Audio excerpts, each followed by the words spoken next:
Hello students, आपका new chapter है विद्युत चुंबकीय तरंगे इलेक्ट्रोमैग्नेटिक वेव्स। इसमें देखिए मैक्सवेल का वैद्युत चुंबकीय तरंग सिद्धांत, मैक्सवेल इलेक्ट्रोमैग्नेटिक वेव थ्योरी।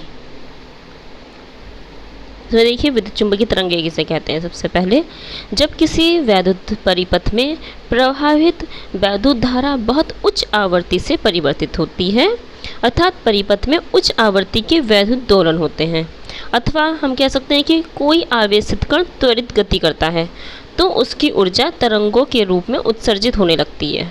ठीक है, उसकी ऊर्जा क्या है? तरंगों के रूप में उत्सर्जित हो रही है। इन तरंगों के संचरण के लिए किसी माध्यम की आवश्यकता नहीं होती, इसलिए इन्हें वैद्युत चुंबकीय तरंगे कहते हैं। ठीक है, इसके लिए वैद्युत चुंबकीय तरंगों में वैद्युत एवं चुंबकीय क्षेत्र परस्पर लंबवत होते हैं। ठीक है, वैद्युत क्षेत्र और चुंबकीय क्षेत्र क्या आपस में लंबवत होते हैं, तथा तरंग संचरण की दिशा के भी लंबवत होते हैं। इसका मतलब ये तीनों एक दूसरे की क्या है? लंबवत हैं। वैद्युत क्षेत्र, चुंबकीय क्षेत्र और इनके तरंग के संचरण की दिशा, तीनों क्या है? एक दूसरे के लंबवत है। ये देखिए इस फिगर में दिखाए गए हैं, तीनों एक दूसरे के क्या है? लंबवत हैं। ठीक है, इधर वैद्युत क्षेत्र है, ये चुंबकीय क्षेत्र है, ये क्या है? तरंग के संचरण की दिशा है। ये तीनों ही क्या है? एक दूसरे के लंबवत हैं। ठीक, इनकी कला क्या है? क्षेत्र के साथ साथ समान कला में आवर्ती रूप से परिवर्तित होती है ये तरंग जो है। ठीक है, मैक्सवेल ने गणना द्वारा यह भी सिद्ध किया कि निर्वात में वैद्युत चुंबकीय तरंगे 3 × 10⁸ मीटर पर सेकंड की चाल से चलती हैं, मतलब कि प्रकाश की चाल से चलती हैं, जो कि निर्वात में प्रकाश की चाल के बराबर है। यही बात लिखी हुई है। इस आधार पर मैक्सवेल ने यह निष्कर्ष प्राप्त किया कि प्रकाश वैद्युत चुंबकीय तरंगों के रूप में संचरित होता है। विद्युत क्षेत्र का आयाम E0 तथा चुंबकीय क्षेत्र का आयाम अगर B0 है, तो इसमें अगर हम संबंध निकालें तो ये आएगा E/B = हमारा C हमारा क्या है? प्रकाश की चाल है निर्वात में, तो हमारा एक रिलेशन ये आ गया E/B = C। ठीक है, निर्वात में चुंबकीय क्षेत्र वैद्युत क्षेत्र अपॉन क्या है? ये चुंबकीय क्षेत्र, इनका आयाम का ये किसके बराबर होगा? इनका अनुपात प्रकाश की चाल के। आगे देखिए वैद्युत चुंबकीय तरंगों के अभिलक्षण या फिर गुण, कैरेक्टरिस्टिक ऑफ इलेक्ट्रोमैग्नेटिक वेव। इन तरंगों के संचरण के लिए माध्यम की आवश्यकता नहीं होती, अभी हम पढ़ चुके हैं। ये तरंगें त्वरित आवेशित कणों द्वारा उत्पन्न होती है, ये भी अभी हमने पढ़ा है। इनकी ऊर्जा वैद्युत तथा चुंबकीय क्षेत्रों में विभाजित रहती है। ठीक है, वैद्युत तथा चुंबकीय दोनों क्षेत्रों में। वैद्युत चुंबकीय तरंगें निर्वात में 1/√μ0 और ε0 वेग से संचरित होती है। ये किसके बराबर होता है? ये तो प्रकाश की चाल के बराबर होता है, C के बराबर होती है ये चीज़, जिसका हम फर्स्ट चैप्टर में हमने पढ़ा था, जिसका मान निर्वात में प्रकाश की चाल मतलब C = 3 × 10⁸ मीटर पर सेकंड के बराबर होता है। यही बात लिखी हुई है। इन तरंगों में वैद्युत तथा चुंबकीय क्षेत्र समय के सापेक्ष समान कला में कंपन करते हैं, ये बात भी हमने पढ़ी थी। ठीक है, समान कला में कंपन करते हैं तथा इनके बीच π/2 का कलांतर होता है। ठीक है, इनके बीच कलांतर जो है π/2 का होता है, 90 डिग्री का। ठीक है, वैद्युत एवं चुंबकीय क्षेत्रों के आयामों का अनुपात A0/B0 = C, इसके बराबर होता है, ये भी हमने अभी पढ़ा है। निर्वात में वैद्युत क्षेत्र का औसत घनत्व, इसका फॉर्मूला होता है 12 ε0 E² वैद्युत क्षेत्र के। ठीक है, निर्वात में चुंबकीय क्षेत्र का औसत घनत्व होता है 12 V²/μ0। ठीक है, समतल वैद्युत चुंबकीय तरंग के लिए अगर वैद्युत क्षेत्र का फॉर्मूला निकालें तो यह हमारा आता है E = E0 sin ωt - kx। ये होता है हमारा फॉर्मूला वैद्युत क्षेत्र के लिए। और चुंबकीय क्षेत्र के लिए होता है B = V0 sin ωt - kx। यहाँ पर ओमेगा है 2πν और k है 2π/λ। आगे देखिए विद्युत चुंबकीय स्पेक्ट्रम, इलेक्ट्रोमैग्नेटिक स्पेक्ट्रम। ये देखिए सूर्य के प्रकाश के स्पेक्ट्रम में लाल रंग से लेकर बैंगनी रंग तक दिखाई देता है हमें। ठीक है, सूर्य के प्रकाश के स्पेक्ट्रम में हमारा क्या होता है?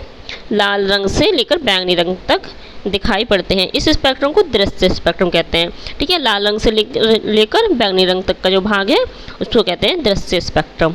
ठीक है, लाल रंग में सबसे लंबी तरंगदैर्घ्य जो है वो इतनी होती है 7.8 × 10⁻⁷ मीटर लगभग में। ठीक है, और बैंगनी रंग में सबसे छोटी होती है 4 × 10⁻⁷ मीटर लगभग। ठीक है, तो दृश्य स्पेक्ट्रम कहाँ से कहाँ तक हो गया है? यहाँ से 7.8 × 10⁻⁷ मीटर से 4 × 10⁻⁷ मीटर तक फैला है। ठीक है, ये अभी आपको फिगर में दिखाते हैं। ये देखिए यहाँ पर इसका ये वाला जो इतना भाग है, सिर्फ इतना ही भाग हम देख पाते हैं। सूर्य के प्रकाश में क्या है, इतने ही भाग को हम देख पाते हैं। हमारी आँखें क्या है, सिर्फ इतने भाग को देख पाते हैं दृश्य प्रकाश को। ठीक है, बैंगनी से यहाँ से नीले रंग के तक के भाग को। ठीक है, इससे ऊपर और इससे नीचे भी ये काफ़ी विस्तार में फैला हुआ है ये स्पेक्ट्रम, बट इसको हमारी आँख देख नहीं पाती। हमारी आँखों के रेटिना पर इसका कोई असर नहीं होता है, सिर्फ इतने भाग को देख पाती है ये। ठीक है, इसके बारे में भी और पढ़ते हैं। देखिए न्यूटन के बाद विभिन्न अन्वेषकों ने पता लगाया कि सूर्य के प्रकाश का स्पेक्ट्रम केवल लाल रंग से लेकर बैंगनी रंग तक ही सीमित नहीं है। अभी हमने आपको दिखाया लाल से बैंगनी रंग तक ही सीमित नहीं है, इसके आगे भी बहुत सारा है, पीछे भी, नीचे भी बहुत सारा है। ठीक है, बल्कि लाल रंग से ऊपर तथा बैंगनी रंग से नीचे भी काफ़ी विस्तार है। इन्हें अदृश्य स्पेक्ट्रम कहते हैं। जो हमारी आँख देख नहीं पाती उनको अदृश्य स्पेक्ट्रम कहते हैं।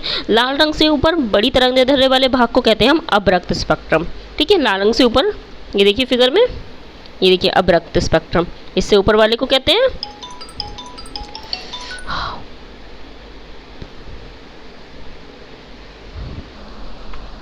ये देखिए बैंगनी रंग से ऊपर, लाल रंग से ऊपर देखिए अवरक्त भाग है ये, तथा बैंगनी रंग से नीचे पराबैंगनी स्पेक्ट्रम है।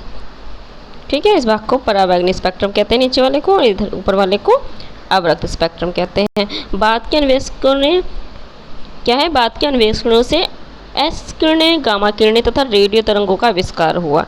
ठीक है, देखिए इधर एक्स किरणें हैं, ये गामा किरणें हैं, और इधर ये रेडियो तरंगे, इन सब का आविष्कार हुआ। इन तरंगों की तरंगदैर्ध्य का बहुत अधिक विस्तार होता है तथा इसी आधार पर इन्हें एक क्रम में रखा जा सकता है। ठीक है, कि कितना सारा विस्तार इनका, इन्हें एक क्रम में रखा गया है। ठीक है, इसी आधार पर इन्हें क्रम में रखा गया है। इस क्रम को हम विद्युत चुंबकीय स्पेक्ट्रम कहते हैं। ठीक है, विद्युत चुंबकीय स्पेक्ट्रम किसे कहते हैं, ये जो सब कुछ है ये सारे एक क्रम में लगाया गया है, ये सारी किरणों को, सारी तरंगों को।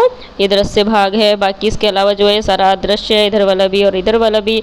ये अवरक्त स्पेक्ट्रम है, इधर पराबैंगनी है, ये एक्स किरणें, गामा किरणें, ये सब क्या है, सब मिलके विद्युत चुंबकीय स्पेक्ट्रम नाम दिया गया इसको। आगे देखिए इसी में संपूर्ण विद्युत चुंबकीय स्पेक्ट्रम के आविष्कारक, आवर्ती परास, तरंगदैर्ध्य परास, स्रोत, गुण तथा इसके उपयोग। ये देखिए जो गामा किरणें हैं, गामा किरणें को किसने दिया है, बेकलर तथा क्यूरी ने। ठीक है, इसकी आवर्ती परास है ये 3 × 10 की पावर 22 से लेकर 3 × 10 की पावर 18 हर्ट्ज तक, और इसका तरंगदैर्ध्य परास है 10 की पावर -14 मीटर से 10 की पावर -10 मीटर तक। परमाणुओं के, इसका स्रोत है परमाणुओं के नाभिकों का विघटन होने पर। ठीक है, और इसका गुण है फोटोग्राफिक प्लेट पर रासायनिक क्रिया, प्रतिदीप्त, स्फुरदीप्त, आयनीकरण, विवर्तन, उच्च वेधन क्षमता तथा आवेश रहित, ये इसका गुण है। और इसका उपयोग है कैंसर के इलाज में तथा परमाणु के नाभिक की संरचना में। ठीक है, इसी प्रकार एक्स किरणें हैं, एक्स किरणों को रॉन्जन ने दिया था, और इसकी आवृत्ति इतनी है, ये देखिए 3 × 10 की पावर 19 से लेके 10 की पावर 16 हर्ट्ज तक। तरंगदैर्ध्य इसकी 10 की पावर -11 मीटर से 3 × 10 की पावर -8 मीटर तक। देखिए इसके स्रोत ये हैं और इसके गुण ये लिखे हुए हैं, और इसका उपयोग है ये शरीर में हड्डी टूटने, फेफड़ों के रोगों में, शरीर में छुपी गोली आदि का पता लगाने में। ठीक है, ये है इसके उपयोग इन सभी के इम्पॉर्टेंट हैं। ठीक है, इसी प्रकार आगे आपका पराबैंगनी किरणें, इसकी आवर्ती इतनी होती है, तरंगदैर्ध्य ये होती है। ठीक है, और इसका ये सब पढ़ लेना, और ये है इसका क्या है, इसका उपयोग इम्पोर्टेंट है इन सभी के। नकली दस्तावेज तथा खाने की वस्तुओं के संरक्षण में। ठीक है, आगे से आपका दृश्य प्रकाश की आवृत्ति होती है 8 × 10 की पावर 14 से 4 × 10 की पावर 14 हर्ट्ज तक। आवृत्ति इसकी इतनी होती है 4 × 10 की पावर -7 से 8 × 10 की पावर -7 मीटर तक। ठीक है, और इसका उपयोग है अणुओं की संरचना का पता लगाने में। आगे आपके अवरक्त विकिरण, इसकी आवृत्ति इतनी होती है और इसका तरंगदैर्ध्य इतना, और उपयोग होता है इसका पौधघरों में पौधों को गर्म रखने में। ठीक, आगे इसमें आपका सूक्ष्म तथा माइक्रो तरंगे, इसको हर्ट्ज ने दिया है, और इसकी आवृत्ति होती है 3 × 10⁻11 से 10⁻19 हर्ट्ज तक। इसकी तरंग दैर्ध्य होती है 10⁻³ मीटर से 3 × 10⁻1 मीटर तक। इसके स्रोत हैं मैग्नेट्रॉन नामक निर्वातित नालिका में 2 लित्र द्वारा प्रवाहित करने पर, और इसका गुण है ये, और इसका उपयोग है उपग्रहों तथा बेतार संचार में। ठीक है, आगे आपका रेडियो तरंगे मार्कोनी ने दी है ये। इसकी आवृत्ति इतनी होती है, तरंग दैर्ध्य ये है, स्रोत ये है, गुण इसका ये है, और इसका उपयोग है रेडियो तथा टीवी के संचरण में। ठीक है बच्चों।